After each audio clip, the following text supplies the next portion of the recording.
নমস্কার, আমি চন্দ্রা। আমার এই গল্প পাঠে মৌ চ্যানেলটি যদি আপনাদের ভালো লেগে থাকে তাহলে অবশ্যই লাইক, শেয়ার ও সাবস্ক্রাইব করে পাশে থাকবেন এবং আপনাদের মূল্যবান মতামত কমেন্টের মাধ্যমে আমাকে অবশ্যই জানাবেন। আজকে পাঠ করছি শ্রী বিভূতিভূষণ বন্দ্যোপাধ্যায়ের অপরাজিত। শুরু করছি। একটা বাড়ি খুঁজিয়া বাহির করিল, তাদের বাড়ির মোড়েই। ইহারা তখন শোলার ফুল ও টোপর তৈরি করিয়া বেচিত। অপু বাড়িটার মধ্যে ঢুকিয়া গেল, গৃহিণীকে চিনিল, বলিল, আমাকে চিনতে পারেন? ওই গলির মধ্যে থাকতুম ছেলেবেলায়, আমার বাবা মারা গেলেন। গৃহিণী চিনিতে পারিলেন, বসিতে দিলেন, বলিলেন, তোমার মা কেমন আছেন? অপু বলিল, তাহার মা বাঁচিয়া নাই। আহা, বড় ভালো মানুষ ছিল। তোমার মার হাতে সোডার বোতল খুলতে গিয়ে হাত কেটে গিয়েছিল, মনে আছে? অপু হাসিয়া বলিল, খুব মনে আছে, বাবার অসুখের সময়। গৃহিণীর ডাকে 32-33 বছরের বিধবা মেয়ে আসিল, বলিলেন, একে মনে আছে? আপনার মেয়ে না? উনি কি জন্য রোজ বিকেলে জানালার ধারে খাটে শুয়ে কাঁদতেন, তা মনে আছে। ঠিক বাবা, তোমার সব মনে আছে দেখছি। আমার প্রথম ছেলে তখন বছরখানেক মারা গিয়েছে, তোমরা যখন এখানে এলে, তার জন্যই কাঁদত। আহা, সে ছেলে আজ বাঁচলে 40 বছর বয়স হতো। একবার মণিকর্ণিকার ঘাটে গেল, পিতার নশ্বর দেহের রেণু মেশানো পবিত্র মণিকর্ণিকা। বৈকালে বহুক্ষণ দশাশ্বমেধ ঘাটে বসিয়া কাটাইল। ওই সেই শীতলা মন্দির, ওরই সামনে বাবার কত কথা হইত সে সব দিনে। সঙ্গে সঙ্গে সেই বৃদ্ধ বাঙাল কথক ঠাকুরের কথা মনে হইয়া অপুর মন উদাস হইয়া গেল।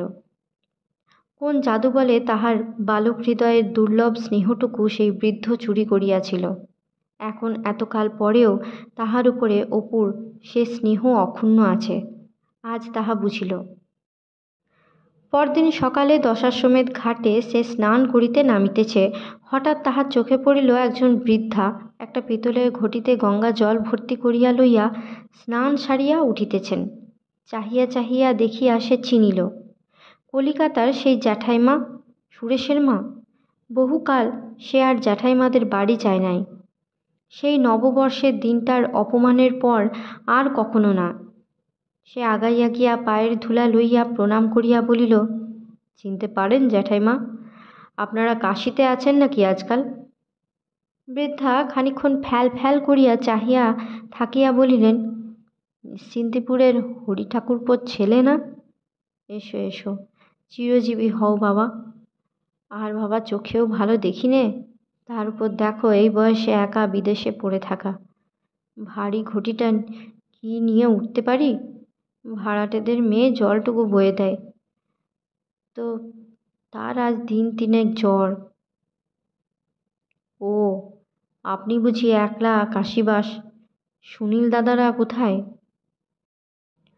বৃদ্ধা ভারী ঘটিটা ঘাটের রানার উপরে নামাইয়া বলিলেন, সব কলকাতায়। আমায় দিয়েছে ভেন্ন করে বাবা। ভালো ঘর দেখে বিয়ে দিলুম সুনীলের, গুপ্তিপাড়ার মুখ খুঁজছে। ও মা, বউ এসে বাবা সংসারের হলো কাল। সেসব বলবো এখন বাবা। 3-1 ব্রজেশ্বরের গলি, মন্দিরের ঠিক বাঁগায়। একা থাকি, কারোর সঙ্গে দেখাশোনা হয় না। সুরেশ এসেছিল, পুজোর সময় 2 দিন ছিল, থাকতে পারে না। তুমি এসো বাবা, আমার বাসায় আজ বিকেলে এসো, অবশ্যই অবশ্যই। অপু বলিল, দাঁড়ান জ্যাঠাইমা, চট করে ডুব দিয়ে নি। আপনি ঘটিটা এখানে রাখুন, পৌঁছে দিচ্ছি। না বাবা, থাক, আমি নিয়ে যাচ্ছি। তুমি বললে এই যথেষ্ট হলো, বেঁচে থাকো। তবুও অপু শুনিল না। স্নান সারিয়া ঘটি হাতে জ্যাঠাইমার সঙ্গে তাহার বাসায় গেল। ছোট্ট একতলা ঘরে থাকেন। পশ্চিম দিকের ঘরে জ্যাঠাইমা থাকেন। পাশের ঘরে আর এক প্রৌঢ়া থাকেন, তাহার বাড়ি ঢাকা। অন্য ঘরগুলি একটি বাঙালি গৃহস্থ ভাড়া লইয়াছে। যাদের ছোট মেয়ের কথা জ্যাঠাইমা বলিতেছিলেন, তিনি বলিলেন, সুনীল আমার তেমন ছেলে না। ওই যে হাড় হাবাতে ছোট লোকের ঘরের মেয়ে এনেছিলাম, সংসারটা শুদ্ধ উচ্ছন্ন দিলে। কী থেকে শুরু হলো শোনো। ও বছর শেষ মাসে নবান্ন করেছি। ঠাকুর ঘরের বার কষে নবান্ন মেখে ঠাকুরদের নিবেদন করে রেখে দিয়েছি। দুই নাতিকে ডাকছি, ভাবলাম ওদের একটু একটু নবান্ন মুখে দিই। ওটা এমন বদমাইশ, ছেলেদের আমার ঘরে আসতে দিলে না, শিখিয়ে দিয়েছে ও ঘরে ঝাঁসনি, নবান্ন চাল খেলে নাকি ওদের পেট কামড়াবে। তাই আমি বলি হ্যাঁ গা বৌমা, আমি কি ওদের নতুন চাল খাইয়ে মেরে ফেলবার মতলব করছি? তা শুনিয়ে শুনিয়ে বলছে, সেকেলে লোক, ছেলেপিলে মানুষ করার কি বোঝে? আমার ছেলে, আমি যা ভালো বুঝবো তাই করব। উনি যেন তার উপরে কথা না কইতে আসেন। এই সব নিয়ে ঝগড়া শুরু। তারপর দেখি ছেলেও তো বৌমার হয়ে কথা বলে। তখন আমি বললাম, আমাকে কাশি পাঠিয়ে দাও, আমি তোমার সংসারে থাকবো না। বউ রাত্রে কানে কি মন্ত্র দিয়েছে, ছেলে দেখি তাতেই রাজি। তাহলে বুঝো বাবা, এত করে মানুষ করে শেষে কিনা আমার কপালে। জ্যাঠাইমার দুই চোখ দিয়া টপ টপ করিয়া জল পড়িতে লাগিল। অপু জিজ্ঞাসা করিল, কেন, সুরেশ তা কিছু বললেন না? আহা, সে আগেই বলিনি যে শ্বশুরবাড়ির বিষয় পেয়ে সেখানেই বাস করেছে, সেই রাজশাহী না দিনাজপুর। সে একখানা পত্র দিয়েও খোঁজ করে না মা আছে কি মলো। তবে আর তোমাকে বলছি কি, সুরেশ কলকাতায় থাকলে কি আর কথা ছিল বাবা? অপুকে খাইতে দিয়া গল্প করিতে করিতে তিনি বলিলেন, ও ভুলে গিয়েছি তোমাকে বলতে, আমাদের নিশ্চিন্তিপুরের ভুবন মুখুজ্জের মেয়ে লীলা যে কাশিতে আছে, জানো না? অপু বিস্ময়ের সুরে বলিল, লীলাদি নিশ্চিন্তপুরের? কাশিতে কেন? জ্যাঠাইমা বলিলেন, ওর ভাসুর কি চাকরি করে এখানে, বড় কষ্ট মেয়েটার। স্বামী তো আজ 6-7 বছর পক্ষাঘাতে পঙ্গু। বড় ছেলেটা কাজ না পেয়ে বসে আছে। আরও 4-5টি ছেলে মেয়ে সব শুদ্ধ ভাসুরের সংসারে ঘাড় গুজে থাকে। যাও না, দেখা করে এসো আজ বিকেলে। কাশিতলার গলিতে ঢুকেই বাঁ দিকের বাড়িটা। বাল্যজীবনের সে রানুদির বোন লীলাদি, নিশ্চিন্দিপুরের মেয়ে। বৈকাল হইতে অপুর দেরি সহিল না। জ্যাঠাইমার বাড়ি হইতে বাহির হইয়াই সেই কাশিতলার গলি খুঁজিয়া বাহির করিল সরু ধরনের তেতলা বাড়িটা।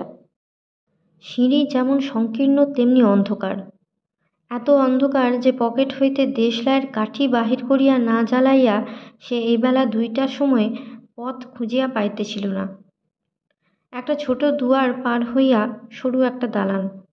একটি 10-12 বছরের ছেলে প্রশ্নের উত্তরে সে বলিল, এখানে কি নিশ্চিন্দিপুরের লীলাদি আছেন? আমি তার সঙ্গে দেখা করতে এসেছি, বলো গিয়ে। অপু কথা শেষ না হইতে পাশের ঘর হইতে নারীকণ্ঠের প্রশ্ন শোনা গেল, কে রে খোকা? সঙ্গে সঙ্গে একটি পাতলা গড়নের গৌরবর্ণ মহিলা দরজার চৌকাঠে আসিয়া দাঁড়াইলেন। পরনে আধময়লা শাড়ি, হাতে শাঁখা, বয়স বছর 37, মাথায় এক রাশ কালো চুল। অপু চিনিল। কাছে গিয়া পায়ের ধুলা লইয়া প্রণাম করিয়া হাসি মুখে বলিল, চিনতে পারো লীলাদি? পরে লীলা তাহার মুখের দিকে বিস্ময়ের দৃষ্টিতে চাহিয়া আছে এবং চিনিতে পারে নাই দেখিয়া বলিল, আমার নাম অপু, বাড়ি নিশ্চিন্দিপুরে ছিল আগে। লীলা তাড়াতাড়ি আনন্দের সুরে বলিয়া উঠিল, ও অপু, হরি কাকার ছেলে, এসো এসো ভাই এসো। পরে সে অপুর চিবুক স্পর্শ করিয়া আদর করিল এবং কি বলিতে গিয়া ঝরঝর করিয়া কাঁদিয়া ফেলিল। অদ্ভুত মুহূর্ত, এমন সব অপূর্ব সুপবিত্র মুহূর্তও জীবনে আসে। লীলাদের ঘনিষ্ঠ আদরটুকু অপুর সারা শরীরে একটা স্নিগ্ধ আনন্দের শিহরণ আনিল। গ্রামের মেয়ে, তাহাকে ছোট দেখিয়াছে। সে ছাড়া এত আপনার জনের মতো অন্তরঙ্গতা কে দেখাইতে পারে?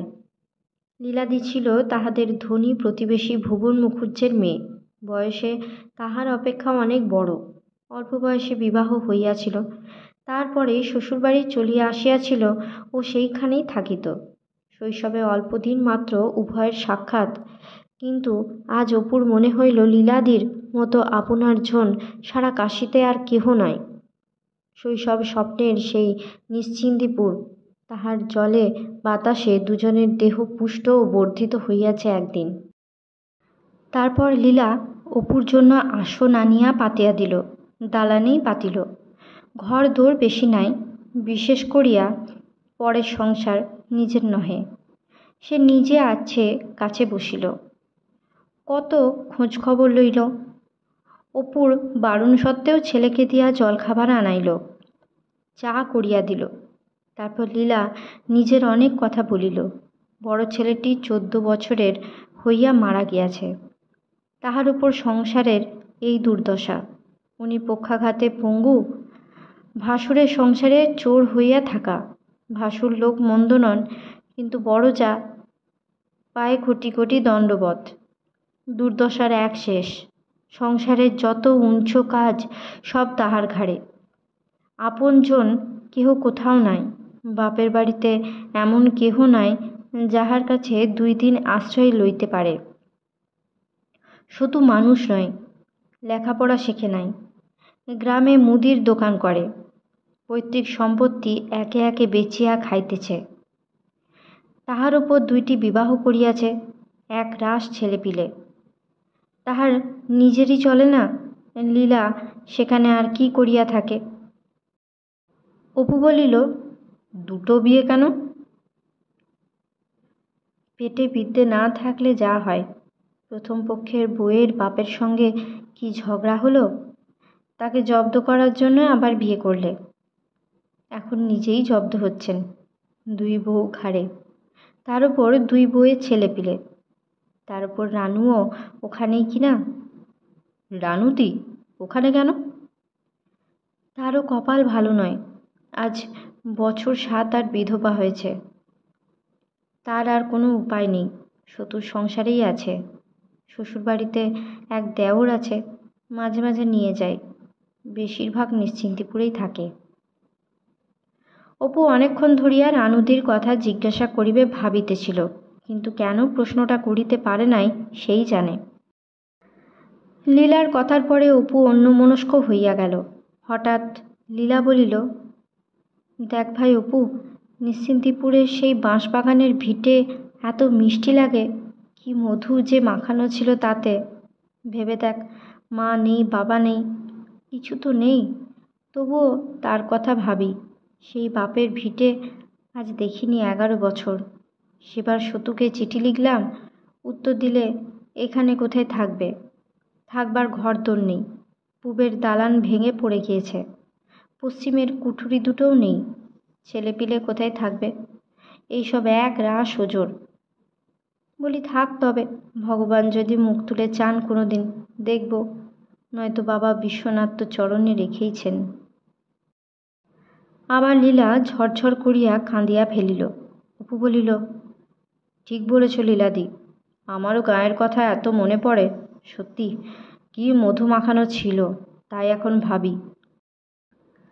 লীলা বলিল, পদ্মপাতায় খাবার খাসনি কতদিন বল দেখি? এসব দেশে শালপাতায় খাবার খেতে খেতে পদ্মপাতার কথা ভুলেই গিয়েছি না। আবার এক একদিন এক একটা দোকানে কাগজে খাবার দেয়। সেদিন আমার মেজ ছেলে এনেছে, আমি বলি দূর দূর, ফেলে দিয়াই। কাগজে আবার মিষ্টি খাবার কেউ দেয় আমাদের দেশে? অপুর সারা দেহ স্মৃতির পুলকে যেন অবশ হইয়া গেল। লীলাদি মেয়ে মানুষ কিনা, এত খুঁটিনাটি জিনিসও মনে রাখে। ঠিকই বটে, সেও পদ্মের পাতায় কত কাল খাবার খায়নি, ভুলিয়াই গিয়াছে কথাটা। তাহাদের দেশে বড় বড় বিল পদ্মপাতা সস্তা, শালপাতার রেওয়াজ ছিল না। নিমন্ত্রণ বাড়িতেও পদ্মপাতাতে ব্রাহ্মণ ভোজন হইত। লীলাদির কথায় আজ আবার সব মনে পড়িয়া গেল। লীলা চোখ মুছিয়া জিজ্ঞাসা করিল, তুই কতদিন যাসনি সেখানে অপু? 23 বছর? কেন কেন? আমি না হয় মেয়ে মানুষ, তুই তো ইচ্ছে করলে যেতে। তা নয় লীলাদি, প্রথমে ভাবতুম বড় হয়ে যখন রোজগার করব, মাকে নিয়ে আবার নিশ্চিন্তিপুরে ভিটেতে গিয়ে বাস করব। মার বড় সাধ ছিল, মা মারা যাওয়ার পরেও ভেবেছিলুম, কিন্তু তারপরে স্ত্রী বিয়োগের কথাটা অপু বয়োজ্যেষ্ঠা লীলাদির নিকট প্রথমটা তুলিতে পারিল না। পরে বলিল, লীলা বলিল, বউ কতদিন বেঁচে ছিলেন? অপু লাজুক সুরে বলিল, বছর 4। তা এ তোমার অন্যায় কাজ ভাই, তোমার এ বয়সে বিয়ে করবে না কেন? তোমাকে তো এতটুকু দেখেছি, এখনও বেশ মনে আছে। ছোট্ট পাতলা টুকটুকে ছেলেটি একটি কঞ্চি হাতে নিয়ে আমাদের ঘাটের পথের বাঁশতলাটায় বেরিয়ে বেড়াচ্ছ। কালকের কথা জানো সব। না না, ও কি, ছি, বিয়ে করো ভাই। খোকাকে কলকাতায় রেখে এলে কেন? দেখতাম একবারটি। লীলা উঠিতে দেয় না, অপুও উঠিতে চায় না। লীলার স্বামীর সঙ্গে আলাপ করিল, ছেলে মেয়েগুলিকে আদর করিল। উঠিবার সময় লীলা বলিল, কাল আসিস অপু, নেমন্তন্ন রইল, এখানে দুপুরে খাবি। পরদিন নেমন্তন্ন রাখিতে গিয়া কিন্তু অপু লীলাদির পরাধীনতা মর্মে মর্মে বুঝিল। সকাল হইতে সমুদয় সংসারের রান্নার ভার একা লীলাদির ওপর। কৈশোরে লীলাদি দেখিতেছিল খুব ভালো, এখন কিন্তু সে লাবণ্যের কিছুই অবশিষ্ট নাই। চুল 2-4 গাছায় এরই মধ্যে পাকিয়াছে, শীর্ণ মুখ, শিরা বাহির হওয়া হাত, আধময়লা শাড়ি পরনে, রাঁধিবার আলাদা ঘরদোর নাই। ছোট্ট দালানের অর্ধেকটা দরমার বেড়া দিয়া ঘেরা, তারই ওধারে রান্না হয়। লীলাদি সমস্ত রান্না সারিয়া তার জন্য মাছের ডিমের বড়া ভাজিতে বসিল। একবার কড়াখানা উনুন হইতে নামায়, আবার তোলে, আবার নামায়, আবার ভাজে। আগুনে তাতে মুখ তার রাঙা দেখাইতেছিল। অপু ভাবিল, কেন এত কষ্ট করছে লীলাদি? আহা, রোজ রোজ ওর এই কষ্ট, তার উপরে আমার জন্য আর কেন কষ্ট করা? বিদায় লইবার সময় লীলা বলিল, কিছুই করতে পারলাম না ভাই। এলি যদি এতকাল পরে, কি করি বল? পরের ঘরকন্না, পরের সংসার, মাথা নিচু করে থাকা। উদয়াস্ত খাটুনিটা দেখলি তো, কি আর করি? তবুও একটা ধরে আছি। মেয়েটা বড় হয়ে উঠল, বিয়ে তো দিতে হবে। ওই বর ঠাকুর ছাড়া আর ভরসা নাই। সন্ধেবেলাটা বেশ ভালো লাগে। দশাশ্বমেধ ঘাটে সন্ধ্যের সময়ে বেশ কথা হয়, পাঁচালি হয়, গান হয়, বেশ লাগে। দেখিসনি? আসিস না আজও বেলা, বেশ জায়গা। আসিস, দেখিস এখন। এসো এসো, কল্যাণ হোক। তারপরে সে আবার কাঁদিয়া ফেলিল, বলিল, তোদের দেখলে যে কত কথা মনে পড়ে, কী সব দিন ছিল। এবার অপু অতি কষ্টে চোখের জল চাপিল। আরেকটি কর্তব্য আছে তাহার কাশীতে, লীলার মায়ের সঙ্গে দেখা করা। বাঙালি টোলার নারদঘাটে তাদের নিজেদের বাড়ি আছে। খুঁজিয়া বাড়ি বাহির করিল। মেজ বৌরানী অপুকে দেখিয়া খুব আনন্দ প্রকাশ করিলেন, চোখের জল ফেলিলেন। কথাবার্তা চলিতেছে এমন সময় ঘরে একটি ছোট্ট মেয়ে ঢুকিল। বয়স 6-7 হইবে, ফ্রক পরা, কোঁকড়া কোঁকড়া চুল। অপু তাহাকে দেখিয়াই বুঝিতে পারিল লীলার মেয়ে। কি সুন্দর দেখিতে! এত সুন্দর মানুষ হয়! স্নেহে, স্মৃতিতে, বেদনায় অপুর চোখে জল আসিল। সে ডাক দিল, শোনো খুকিমা, শোনো তো। খুকি হাসিয়া পালাইতেছিল। মেজ বৌরানী ডাকিয়া আনিয়া কাছে বসাইয়া দিলেন। সে তার দিদিমার কাছেই কাশীতে থাকে আজকাল। গত বৈশাখ মাসে তাহার বাবা মারা গিয়াছে, লীলার মৃত্যুর পূর্বে, কিন্তু লীলাকে সে সংবাদ জানানো হয় নাই। দেখিতে অবিকল লীলা, এই বয়সে লীলা যা ছিল তাই। কেমন করিয়া অপুর মনে পড়িল শৈশবের একটি দিনে বর্ধমানে লীলাদের বাড়িতে সেই বিবাহ উপলক্ষে মেয়ে মজলিসের কথা। লীলা যেখানে হাসির কবিতা আবৃত্তি করিয়া সকলকে হাসাইয়াছিল। সেই লীলাকে সে প্রথম দেখে, এবং লীলা তখন দেখিতেছিল ঠিক এই খুকির মতো অবিকল। মেজ বৌরানী বলিলেন, মেয়ে তো ভালো, কিন্তু বাবা, ওর কি আর বিয়ে দিতে পারবো? ওর মার কথা যখন সকলে শুনবে। আর তা না জানে কি, ওই মেয়ের কি আর বিয়ে হবে বাবা? অপুর দুর্দমনীয় ইচ্ছা হইল একটি কথা বলিবার জন্য, সেটা কিন্তু সে চাপিয়া রাখিল। মুখে বলিল, দেখুন, বিয়ের জন্য ভাববেন কেন? লেখাপড়া শিখুক, বিয়ে নাই বা হলো তাতে কি? মনে ভাবিল, এখন সে কথা বলবো না। খোকা যদি বাঁচে, মানুষ হয়ে ওঠে, তবে সে কথা তুলব। যাইবার সময়ে অপু লীলার মেয়েকে আবার কাছে ডাকিল। এবার খুকি তাহার কাছে ঘেঁষিয়া দাঁড়াইয়া ডাগর ডাগর উৎসুক চোখে তাহার মুখের দিকে চাহিয়া রহিল।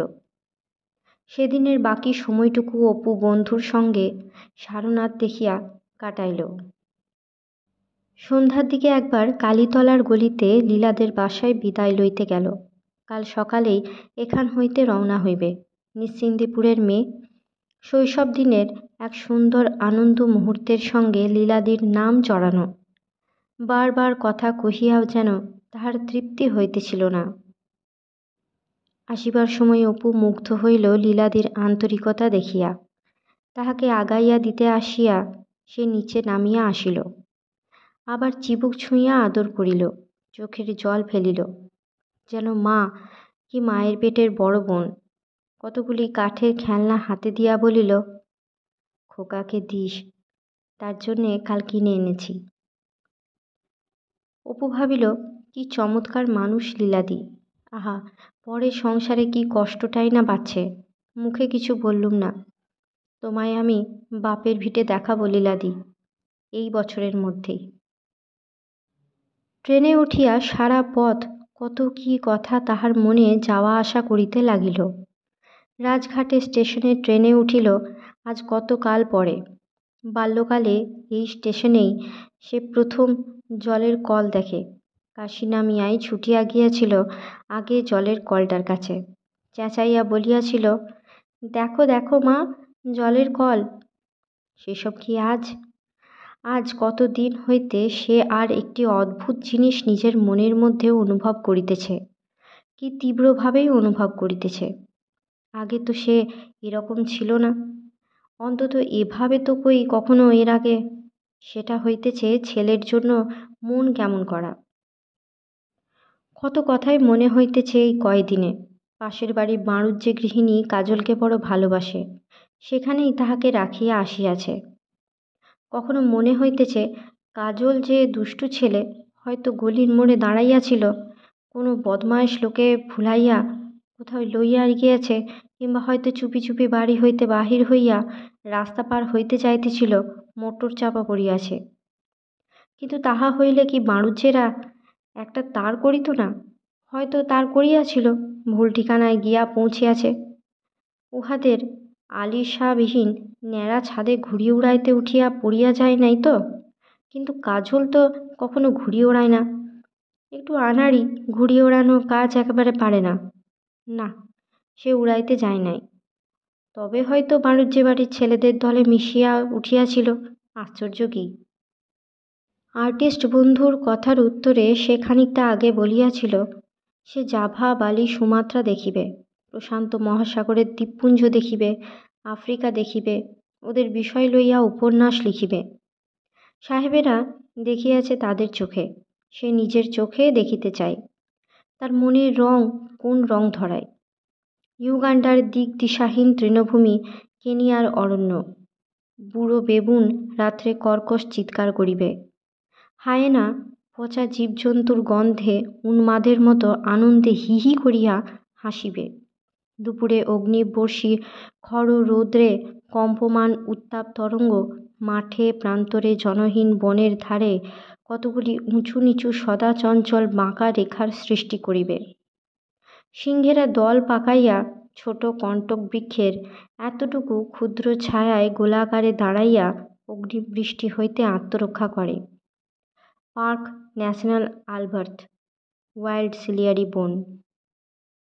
কিন্তু খোকা যে টানিতেছে আজকাল, কোনো জায়গায় যাইতে মন চায় না খোকাকে ফেলিয়া। কাজল, খোকা, কাজল, খোকা, খোকন, ও ঘুড়ি উড়াইতে পারে না, কিছু বুঝতে পারে না, কিছু পারে না, বড় নির্বোধ। কিন্তু ওর আনাড়ি মুঠাতে বুকের তার আঁকড়াইয়া ধরিয়াছে।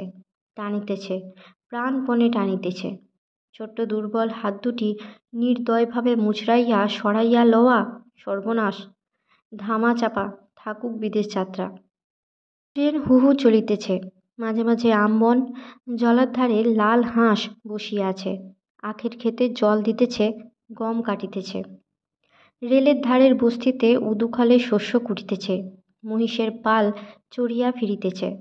বড় বড় মাঠে দুপুর গড়াইয়া গিয়া ক্রমে রোদ পড়িয়া আসিল। দূরে দূরে চক্রবাল সীমায় এক আধটা পাহাড় ঘন নীল ও কালো হইয়া উঠিতেছে। কি জানি কেন আজ কত কথাই মনে পড়িতেছে, বিশেষ করিয়া নিশ্চিন্দিপুরের কথা। হয়তো এতকাল পরে লীলাদির সঙ্গে দেখা হওয়ার জন্যই। ঠিক তাই, বহু দূরে আরেকটি সম্পূর্ণ অন্য ধরনের জীবনযাত্রা। বাঁশবনের আমবনের ছায়ায় পাখির কলকাকলির মধ্যে দিয়া, জানা অজানা বন পুষ্পের সুবাসের মধ্য দিয়া, সুখে দুঃখে বহুকাল আগে বহিত এককালে যার সঙ্গে অতি ঘনিষ্ঠ যোগ ছিল তার, আজ তা স্বপ্ন। স্বপ্ন, কতকাল আগে দেখা স্বপ্ন। গোটা নিশ্চিন্দিপুর, তার ছেলেবেলাকার দিদি, মা ও রানুদি, মাঠ, বন, ইছামতি সব অস্পষ্ট হইয়া গিয়াছে। ধোঁয়া ধোঁয়া মনে হয়, স্বপ্নের মতোই অবাস্তব। সেখানকার সব কিছুই অস্পষ্ট, স্মৃতিতে মাত্র আসিয়া দাঁড়াইয়া গিয়াছে। এই তো ফাল্গুন চৈত্র মাস, সেই বাঁশপাতা ও বাঁশের খোলার রাশি। শৈশবের ভাঙা জানলাটার ধারে বসিয়া বসিয়া কতকাল আগের সেসব কল্পনা। আনন্দপূর্ণ দিনগুলি, শীতরাত্রি, সুখস্পর্শ কাঁথার তলা, অনন্ত কাল সমুদ্রে সেসব ভাসিয়া গিয়াছে কত কাল আগে। কেবল স্বপ্নে এক এক দিন যেন বাল্যের সেই রূপো চৌকিদার গভীর রাত্রের ঘুমের মধ্যে কড়া হাঁক দিয়া যায়, ও রায় মশাই। সঙ্গে সঙ্গে নিশ্চিন্দিপুর ফিরিয়া আসে। আবার বাড়ির পাশেই সেই পুরো ভিটাতে বহুকাল আগের বসন্ত নামে। প্রথম চৈত্রের নানা অজানা জানা ফুলে বনভূমি ভরিয়া যায়। তাহাদের পুরনো কোঠাবাড়ির ভাঙা জানালার ধারে অতীত দিনের শত সুখ দুঃখে পরিচিত পাখির দল কলকণ্ঠে গান গাহিয়া ওঠে। ঠাকুরমাদের নারিকেল গাছে কাঠঠোকরার শব্দ বিচিত্র গোপনতায় তন্দ্রারত হইয়া পড়ে। স্বপ্নে 10 বৎসরের শৈশবটি আবার নবীন হইয়া ফিরিয়া আসে। এতদিন সে বাড়িটা আর নাই। কতকাল আগে ভাঙিয়া চুরিয়া ইঁটকাঠ স্তূপাকার হইয়া আছে। তাহাও হয়তো মাটির তলায় চাপা পড়িতে চলিল। সে শৈশবের জানালাটার কোনো চিহ্ন নাই। দীর্ঘদিনের শেষে সোনালি রোদ যখন বন গাছের ছায়া দীর্ঘতর করিয়া তোলে, ফিঙে দোয়েল ডাক শুরু করে, তখন আর কোনো মুগ্ধ শিশু জানালার ধারে বসিয়া থাকে না। হাত তুলিয়া অনুযোগের সুরে বলে না, আজ রাতে যদি মা ঘরে জল পড়ে, কাল কিন্তু ঠিক রানু দিদিদের বাড়ি গিয়ে শোবো। রোজ রোজ রাত জাগতে পারি নে, বলে দিচ্ছি। অপুর একটা কথা মনে হইলে হাসি পাইল। গ্রাম ছাড়িয়া আসিবার বছরখানেক আগে অপু এক রাশ কুড়ি পাইয়াছিল। তাহার বাবা শিষ্যবাড়ি হইতে এগুলি আনেন। এত কুড়ি কখনো অপু ছেলেবেলায় একসঙ্গে দেখে নাই। তাহার মনে হইল সে হঠাৎ অত্যন্ত বড়লোক হইয়া গিয়াছে। কুড়ি খেলায় সে যতই হারিয়া থাক, তাহার অফুরন্ত ঐশ্বর্যের শেষ হইবে না। একটা গোল বিস্কুটের ঠোঙায় কুড়ির রাশি রাখিয়া দিয়াছিল।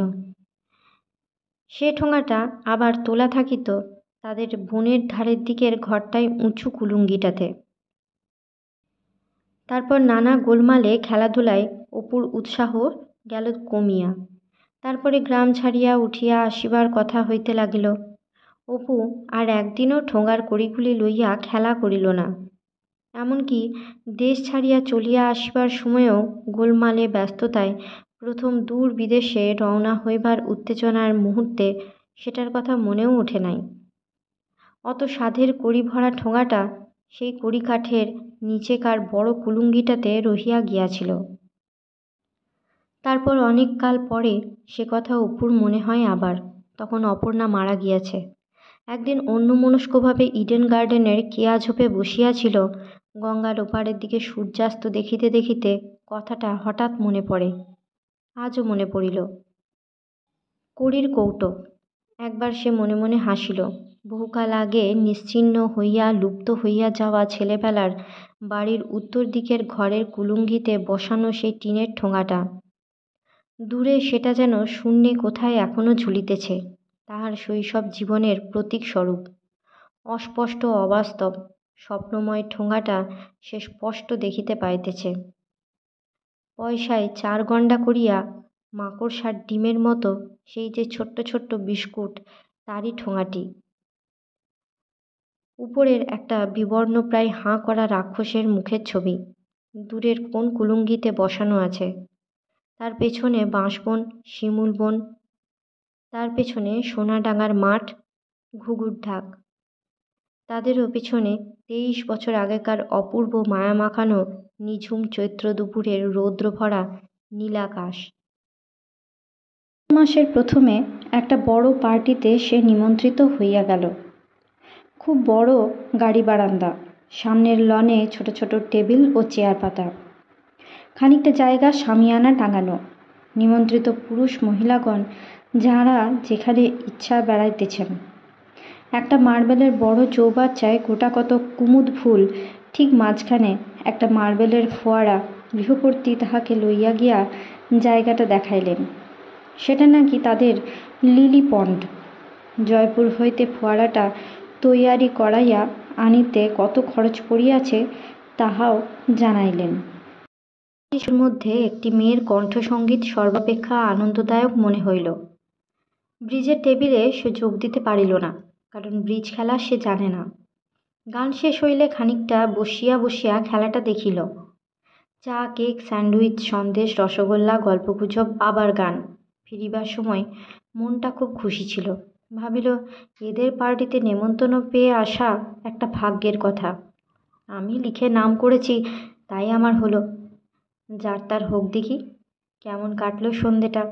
আহা, খোকাকে আনলে হতো। ঘুমিয়ে পড়বে এই ভয়ে আনতে সাহস হলো না যে। খান দুইকে খোকার জন্য চুপি চুপি কাগজে জড়াইয়া পকেটে পুরিয়া রাখিয়াছিল। খুলিয়া দেখিল সেগুলি ঠিক আছে কিনা। খোকা ঘুমাইয়া পড়িয়াছিল। ডাকিয়া উঠাইতে গিয়া বলিল, ও খোকা, খোকা ওঠ, খুব ঘুমোচ্ছিস যে, ওঠ রে। কাজলের ঘুম ভাঙিয়া গেল। যখনই সে বোঝে বাবা আদর করিতেছে, মুখে কেমন ধরনের মধুর দুষ্টামির হাসি হাসিয়া ঘাড় কাত করিয়া কেমন এক অদ্ভুত ভঙ্গি করিয়া আদরের প্রতীক্ষায় থাকে। আর এত আদর খাইতেও পারে। অপু বলিল, শোন খোকা, গল্প করি, ঘুমুস নে। কাজল হাসি মুখে বলে, বলো দেখি বাবা একটা অর্থ। হাত কনকন মানিকলতা, এ ধন তুমি পেলে কোথা? রাজার ভাণ্ডারে নেই, বেনের দোকানে নেই। অপু মনে মনে ভাবে, খোকা, তুই তুই আমার সেই বাবা। ছেলেবেলায় চলে গিয়েছিলে, তখন তো কিছু বুঝিনি, বুঝতামও না, শিশু ছিলাম। তাই আবার আমার কোলে আদর কাটতে এসেছো বুঝি? মুখে বলে, কি জানি, জাতি বুঝি। আহা হা, জাতি কি আর দোকানে পাওয়া যায় না? তুমি বাবা কিচ্ছু জানো না। ভালো কথা, কেক এনেছি দেখ, বড়লোকের বাড়ির কেক। ওঠ।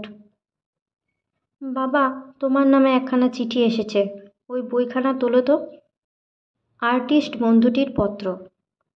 বন্ধু লিখিয়াছে, সমুদ্র পাড়ের বৃহত্তর ভারতবর্ষ শুধু কুলি আমদানির সার্থকতা ঘোষণা করিয়া নীরব থাকিয়া যাইবে?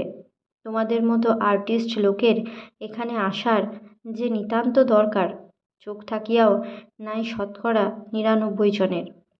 তাই চক্ষুষ্মান মানুষদের একবার এসব স্থানে আসিতে বলি। পত্রপাঠ এসো। ফিজিতে মিশনারিরা স্কুল খুলিতেছে। হিন্দি জানা ভারতীয় শিক্ষক চাই। দিন কতক মাস্টারি তো করো, তারপর একটা কিছু ঠিক হইয়া যাইবে। কারণ চিরদিন মাস্টারি করিবার মতো শান্ত ধাত তোমার নয়, তা জানি। আসিতে বিলম্ব করিও না। পত্রপাঠ শেষ করিয়া সে খানিকক্ষণ কি ভাবিল।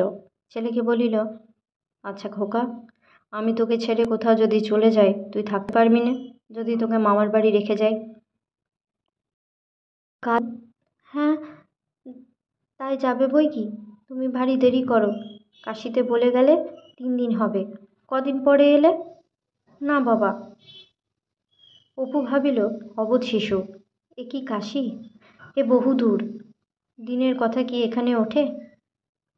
থাক, কোথায় যাইবে সে, কাহার কাছে রাখিয়া যাইবে খোকাকে, অসম্ভব। কাজল ঘুমাইয়া পড়িলে ছাদে উঠিয়া সে অনেকক্ষণ একা বসিয়া রহিল। দূরে বাড়িটার মাথায় সার্কুলার রোডের দিকে ভাঙা চাঁদ উঠিতেছে, রাত্রি 12টার বেশি। নিচে একটা মোটর লরি ঘস ঘস আওয়াজ করিতেছে। এইরকম সময়ে এরকম ভাঙা চাঁদ উঠিত দূরে জঙ্গলের মাথায় পাহাড়ের একটা জায়গায়, যেখানে উটের পিঠের মতো ফুলিয়া উঠিয়াই পরে বসিয়া গিয়া একটা খাঁজের সৃষ্টি করিয়াছে। সেই খাঁজটার কাছে পাহাড়ি ঢালুতে বাদাম গাছের বনে দিনমানে পাকা পাতায় বনশীর্ষ যেখানে রক্তাভ দেখায়। এতক্ষণে বনমোরগেরা ডাকিয়া উঠিত কক কক কক কক। সে মনে মনে কল্পনা করিবার চেষ্টা করিল, সার্কুলার রোড নাই, বাড়িঘর নাই, মোটর লরির আওয়াজ নাই, ব্রিজের আড্ডা নাই, লিলি পন্ড নাই। তার ছোট্ট খড়ের বাংলো ঘরখানায় রামচরিত মিশ্র মেঝেতে ঘুমাইতেছে। সামনে পিছনে ঘন অরণ্যভূমি, নির্জন নিস্তব্ধ আধো অন্ধকার রাত্রি। ক্রোশের পর ক্রোশ যাও, শুধু উঁচু নিচু ডাঙা, শুকনা ঘাসের বন, সাজা ও আবলুসের বন, শাল বন, পাহাড়ি চামেলি ও লোহিয়ার বন, বনফুলের অফুরন্ত জঙ্গল।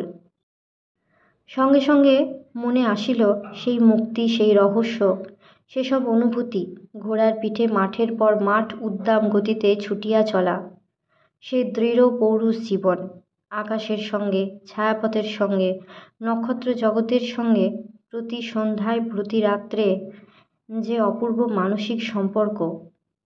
একই জীবন সে যাপন করিতেছে এখানে, প্রতিদিন একই রকম একঘেয়ে নিরস বৈচিত্র্যহীন, আজও যা কালও তাই। অর্থহীন কোলাহলে ও সার্থকতাহীন ব্রিজের আড্ডার আবহাওয়ায়, টাকা রোজগারের মৃগ তৃষ্ণিকায় লুব্ধ জীবন নদীর স্তব্ধ সহজ সাবলীল ধারা যে দিনে দিনে শুকাইয়া যাইতেছে, এ কি সে বুঝিয়াও বুঝিতেছে না?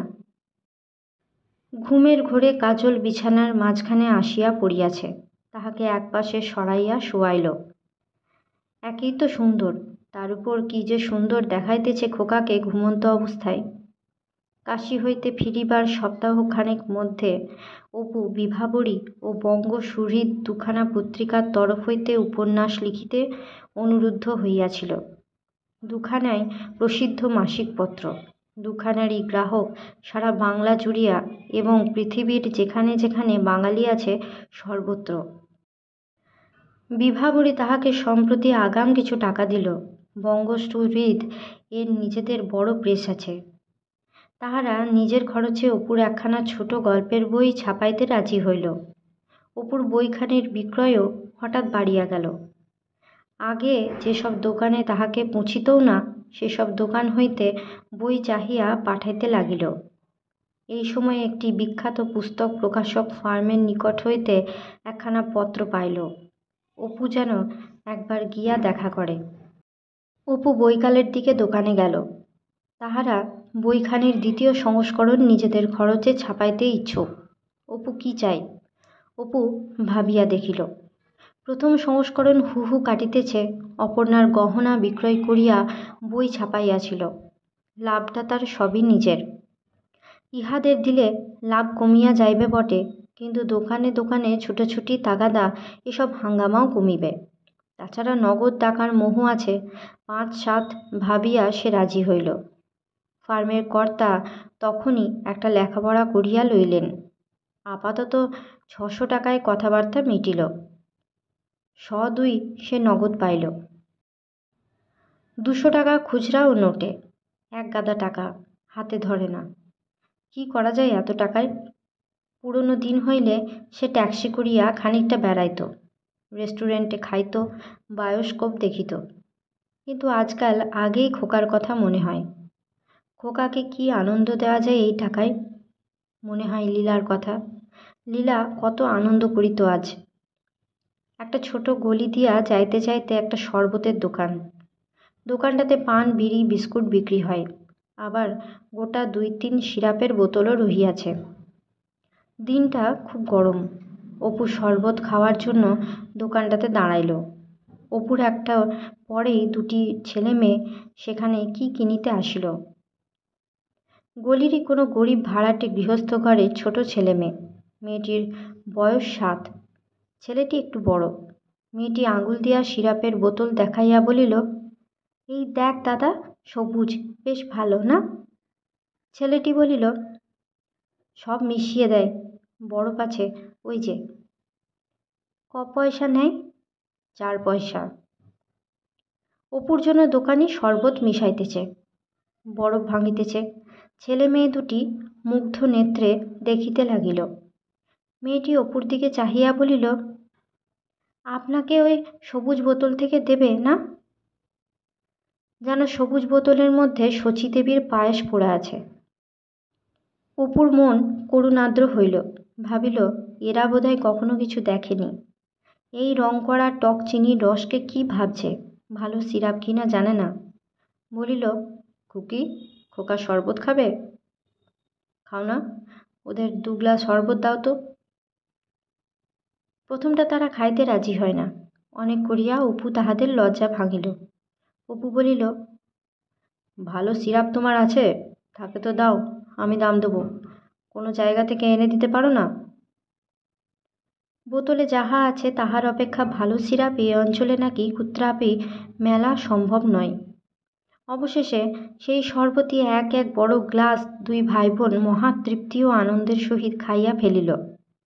সবুজ বোতলের সেই টক চিনির রসই। অপু তাহাদের বিস্কুট ও 1 পয়সা মোড়কের বাজে চকোলেট কিনিয়া দিল। দোকানটাতে ভালো কিছু যদি পাওয়া যায় ছাই, তবুও অপুর মনে হইল পয়সা তার সার্থক হইয়াছে আজ। বাসায় ফিরিয়া তাহার মনে হইল বড় সাহিত্যের প্রেরণার মূলেই মানব বেদনা।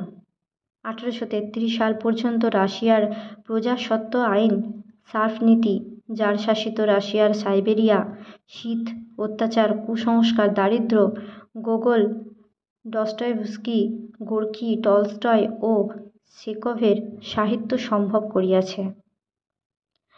সে বেশ কল্পনা করিতে পারে দাস ব্যবস্থার দুর্দিনে আফ্রিকার এক মরুবেষ্টিত পল্লী কুটির হইতে কোমল বয়স্ক এক নিগ্র বালক পিতামাতার স্নেহ কোল হইতে নিষ্ঠুরভাবে বিচ্যুত হইয়া বহু দূর বিদেশের দাসের হাটে কৃতদাস রূপে বিকৃত হইল। বহুকাল আর সে বাপ মাকে দেখিল না, ভাই বোনদের দেখিল না। দেশে দেশে তাহার অভিনব জীবনধারার দৈন্য অত্যাচার ও গোপন অশ্রুজলের কাহিনী। তাহার জীবনের সে অপূর্ব ভাবানুভূতির অভিজ্ঞতা সে যদি লিখিয়া রাখিয়া যাইতে পারিত, আফ্রিকার নীরব নৈশ আকাশ তাহাকে প্রেরণা দিত। তাম্রবর্ণ মরুদিগন্তের স্বপ্নমায়া তাহার চোখে অঞ্জন মাখাইয়া দিত। কিন্তু বিশ্ব সাহিত্যের দুর্ভাগ্য, তাহারা নীরবে অত্যাচার সহ্য করিয়া বিশ্ব হইতে বিদায় লইল। পরে একদিন সন্ধ্যার পর গড়ের মাঠ হইতে একা বেড়াইয়া ফিরিবার মুখে হোয়াইটওয়েল লেডলের দোকানের সামনে একটুখানি দাঁড়াইয়াছে। একজন আধা বয়সী লোক কাছে আসিয়া বলিল, বাবু, মারা খেলবেন? খুব ভালো জায়গা, আমি নিয়ে যাব। এখান থেকে 5 মিনিট, ভদ্র জায়গা, কোনো হাঙ্গামায় পড়তে হবে না, আসবেন? অপু বিস্মিত মুখে লোকটার মুখের দিকে চাহিল। হাতময়লা কাপড় পরনে, খোঁচা খোঁচা কড়া দাড়ি গোঁফ, ময়লা দেশি টুইলের শার্ট, কবজির বোতাম নাই, পানের ঠোঁট দুটা কালো। দেখিয়াই চিনিল সেই ছাত্রজীবনের পরিচিত বন্ধু হরেন।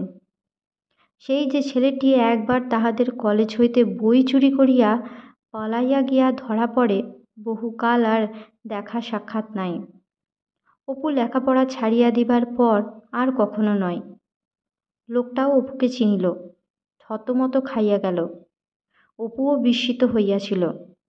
এসব ব্যাপারের অভিজ্ঞতা তাহার নাই, জীবনে কখনো না। তবুও সে বুঝিয়াছিল তাহার এই ছাত্রজীবনের বন্ধুটি কোন পথে আসিয়া দাঁড়াইয়াছে। সে কিছু উত্তর করিবার পূর্বে হরেন আসিয়া তাহার হাত দুটি ধরিল, বলিল, মাপ করো ভাই, আগে টের পাইনি, বহুকাল পরে দেখা, থাকো কোথায়? অপু বলিল, তুমি থাকো কোথায়? এখানেই আছো কতদিন? এই নিকটেই তালতলা লেন, আসবে, অনেক কথা আছে। আজ আর হবে না, আসছে সোমবার 5টার সময় যাব। নম্বরটা লিখে নি। সে হবে না ভাই, তুমি আর আসবে না। তোমার দেখা আর পাবার ভরসা রাখি নে, আজই চলো। অতি অপরিচ্ছন্ন বাসা, একটি মাত্র ছোট ঘর। অপু ঘরে ঢুকিতেই একটা কেমন ভ্যাপসা গন্ধ তাহার নাকে গেল। ছোট্ট ঘর জিনিসপত্রে ভর্তি, মেঝেতে বিছানা পাড়া, তাহারই ওপাশে হরেন অপুর বসিবার জায়গা করিয়া দিল। ময়লা চাদর, ময়লা কাঁথা, ময়লা বালিশ, ময়লা কাপড়, ছেঁড়া মাদুর, কলাই করা গ্লাস, থালা, কালি পড়া হ্যারিকেন লণ্ঠন, কাঁথার আড়াল হইতে 3-4টি শীর্ণ কালো কালো ছোট হাত পা বাহির হইয়া আছে। একটি 7-8 বছরের মেয়ে ওদিকের দালানে দুয়ারের চৌকাঠের উপরে বসিয়া। দালানের ওপাশটা রান্নাঘর, হরেনের স্ত্রী সম্ভবত রাঁধিতেছে। হরেন মেয়েটিকে বলিল, ওরে টেপি, তামাক সাজতো। অপু বলিল, ছোট মেয়েকে দিয়ে তামাক সাজাও কেন? নিজে সাজো, ও শিক্ষা ভালো নয়। হরেন স্ত্রীর উদ্দেশ্যে চিৎকার করিয়া বলিল, কোথায় রইলে গো, এদিকে এসো। ইনি আমার কলেজ আমলের সকলের চেয়ে বড় বন্ধু। এত বড় বন্ধু আর কেউ ছিল না। এর কাছে লজ্জা করতে হবে না, একটু চাটা খাওয়াও, এসো এদিকে। তারপরে হরেন নিজের কাহিনী পাড়িল। কলেজ ছাড়িয়াই বিবাহ হয়, তারপরেই দুঃখ দুর্দশা, বড় জড়াইয়া পড়িয়াছে। বিশেষত এইসব লেন্ডি গেন্ডি কত রকম করিয়া দেখিয়াছে, কিছুতেই কিছু হয় না। স্কুল মাস্টারি, দোকান, চালানি ব্যবসা, ফটোগ্রাফের কাজ কিছুই বাকি রাখে নাই। আজকাল যাহা করে তা তো অপু দেখিয়াছে। বাসায় কেহ জানে না, উপায় কি? এতগুলো মুখে অন্ন তো, এই বাজার ইত্যাদি। হরেনের কথাবার্তার ধরন অপুর ভালো লাগিল না। চোখে মুখে কেমন যেন একটা, ঠিক বোঝানো যায় না। অপুর মনে হইল হরেন এইসব নিজ ব্যবসায়ে পোক্ত হইয়া গিয়াছে। হরেনের স্ত্রীকে দেখিয়া অপুর মন সহানুভূতিতে আর্দ্র হইয়া উঠিল। কালো শীর্ণ চেহারা, হাতে গাছ কতক কাচের চুড়ি, মাথার সামনের দিকে চুল উঠিয়া যাইতেছে, হাতে কাপড়ে বাটনার হলুদ মাখা। সে এমন আনন্দ ও ক্ষিপ্রতার সহিত চা আনিয়া দিল যে সে মনে করে যেন এতদিনে স্বামীর পরম হিতৈষী বন্ধুর সাক্ষাৎ যখন পাওয়া গিয়াছে, দুঃখ বুঝি ঘুচিল। উঠিবার সময় হরেন বলিল, ভাই, বাড়ি ভাড়া কাল না দিলে অপমান হব। 5টা টাকা থাকে তো দাও তো। অপু টাকাটা দিয়া দিল। বাহির হইতে যাইতেছে, বড় ছেলেটিকে তার মা যেন কি শিখাইয়া দিল।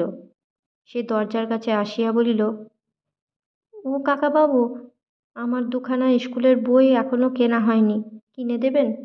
বই না কিনলে মাস্টার মারবে। হরেন ভানের সুরে বলিল, যা যা, আবার বই? হ্যাঁ, স্কুলের যত ফি বছর বই বদলাবে, যা এখন। অপু তাহাকে বলিল, এখন তো আর কিছু হাতে নেই খোকা, পকেট একেবারে খালি। হরেন অনেক দূর পর্যন্ত সঙ্গে সঙ্গে আসিল। সে চাষবাস করিবার জন্য উত্তরপাড়ায় জমি দেখিয়া আসিয়াছে। 2000 টাকা হইলে হয়। অপূর্ব কি টাকাটা ধার দিতে পারিবে? না হয় আধা আধি বকরা, খুব লাভের ব্যবসা। প্রথম দিনের সাক্ষাতেই এসব? কেমন একটা অপ্রীতিকর মনোভাব লইয়া অপু বাসায় ফিরিল। শেষে কিনা জুয়ার দালালি। প্রথম যৌবনে ছিল চোর, আরও কত কী করিয়াছে, কে খোঁজ রাখে। এ আর ভালো হইল না। দিন তিনেক পর একদিন সকালে হরেন আসিয়া হাজির অপুর বাসায়। নানা বাজে কথার পর উত্তরপাড়ার জমি লওয়ার কথা পাড়িল। টিউবওয়েল বসাইতে হইবে, কারণ জলের সুবিধা নাই। অপূর্ব কত টাকা দিতে পারে? উঠিবার সময় বলিল, ওহে, তুমি মানিককে কী বই কিনে দেবে বলেছিলে, আমায় বলছিল। অপু ভাবিয়া দেখিল এরূপ কোনো কথা মানিককে সে বলে নাই। যাহা হোক, না হয় দিয়া দিবে এখন। মানিককে বইয়ের দরুন টাকা হরেনের হাতে দিয়া দিল। তাহার পর হইতে হরেনের যাতায়াত শুরু হইল একটু ঘন ঘন। বাবার সঙ্গে মাঝে মাঝে ছেলে মানিকও আসিতে লাগিল। কখনো সে আসিয়া বলে, তাহারা বায়োস্কোপ দেখিতে চাইবে, টাকা দিন কাকাবাবু। কখনো তাহার জুতা নাই, কখনো ছোট খোকার জামা নাই, কখনো তাহার বড় দিদি ছোট দিদির বায়না। ইহারা আসিলেই 2-3 টাকার কমে অপুর পার পাইবার উপায় নাই। হরেনও নানা ছুতায় টাকা চায়, বাড়ি ভাড়া, স্ত্রীর অসুখ। একদিন কাজলের একটা সেলুলয়েডের ঘর সাজানোর জাপানি সামুরাই পুতুল খুঁজিয়া পাওয়া গেল না। তার দিন 2 আগে মানিকের সঙ্গে তার ছোট বোন টেপি আসিয়াছিল। অনেকক্ষণ পুতুলটা নাড়াচাড়া করিতেছিল, কাজলও দেখিয়াছে। তারপর দিন 2 আর সেটার খোঁজ নাই। কাজল আজ দেখিল পুতুলটা নাই। ইহার দিন 15 পরে হরেনের বাসায় চায়ের নিমন্ত্রণে গিয়া অপু দেখিল কাজলের জাপানি পুতুলটা একেবারে সামনেই একটা হ্যারিকেন লণ্ঠনের পাশে বসানো। পাছে ইহারা লজ্জায় পড়ে তাই সেদিকটা পিছু ফিরিয়া বসিল। ও যতক্ষণ রহিল লণ্ঠনটার দিকে আদৌ চাহিল না। ভাবিল, যাগ্গে, খুকি লোভ সামলাতে না পেরে এনেছে, খোকাকে আরেকটা কিনে দেব। উঠিয়া আসিবার সময় মানিক বলিল, মা বললেন তোর কাকাবাবুকে বল একদিন আমাদের কালীঘাট দেখিয়ে আনতে। সামনের রবিবার চলুন কাকাবাবু, আমাদের ছুটি আছে, আমিও যাব। অপুর বেশ কিছু খরচ হইল রবিবারে। ট্যাক্সি ভাড়া, জলখাবার, ছেলেপিলেদের খেলনা ক্রয়, এমনকি বড় মেয়েটার একখানা কাপড় পর্যন্ত। কাজলও গিয়াছিল। সেই প্রথম কালীঘাট দেখিয়া খুব খুশি। সেদিন নিজের অলক্ষিতে অপুর মনে হইল তাহার কবিরাজ বন্ধুটি ও তাহার প্রথম পক্ষের স্ত্রীর কথা। তাদের প্রথম জীবনের সেই দারিদ্র্য, সেই পরিশ্রম, কখনো বিশেষ কিছু তো চাহে নাই কোনো দিন, বরং কিছু দিতে পেরে ক্ষুণ্ণ হইত, কিন্তু আন্তরিক স্নেহটুকু ছিল তাহার উপর। এখনো ভাবিলে অপুর মন উদাস হইয়া পড়ে। বাড়ি ফিরিয়া দেখিল একটি 17-18 বছরের ছোকরা তাহার জন্য অপেক্ষা করিতেছে। দেখিতে শুনিতে বেশ সুন্দর, চোখ মুখ একটু লাজুক, কথা বলিতে গেলে মুখ রাঙা হইয়া যায়। অপু তাহাকে চিনিল।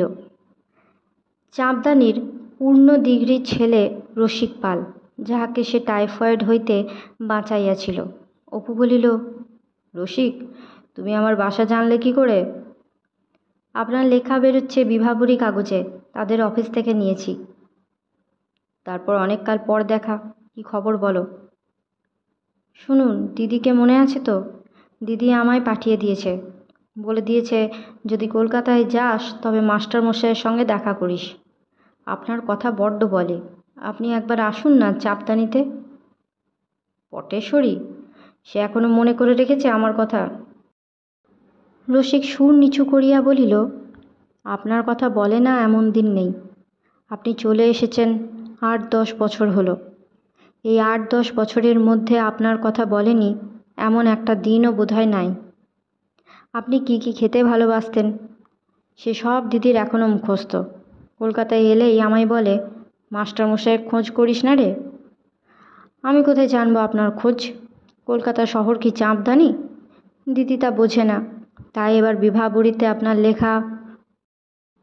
পটেশ্বরী কেমন আছে আজকাল? আর সেসব শ্বশুরবাড়ির অত্যাচার? শাশুড়ি মারা গিয়েছে, আজকাল কোনো অত্যাচার নেই। 2-3টি ছেলে মেয়ে হয়েছে, সেই আজকাল গিন্নি। তবে সংসারের বড় কষ্ট। আমাকে বলে দেয় বোতলের চাটনি কিনতে, 10 আনা দাম। আমি কোথা থেকে পাবো? তাই একটা ছোট বোতল আজ এই দেখুন কিনে নিয়ে যাচ্ছি 6 আনায়। এপারির আচার ভালো না? এক কাজ করো, চলো আমি তোমাকে আচার কিনে দিচ্ছি। আমের আচার ভালোবাসে? চলো দেশি চাটনি কিনি। ভিনিগার দেওয়া বিলিতি চাটনি হয়তো পছন্দ করবে না। আপনি কবে আসবেন? আপনার সঙ্গে দেখা হয়েছে অথচ আপনাকে নিয়ে যায়নি শুনলে দিদি আমাকে বাড়িতে তিষ্ঠুতে দেবে না কিন্তু। আজই আসুন না।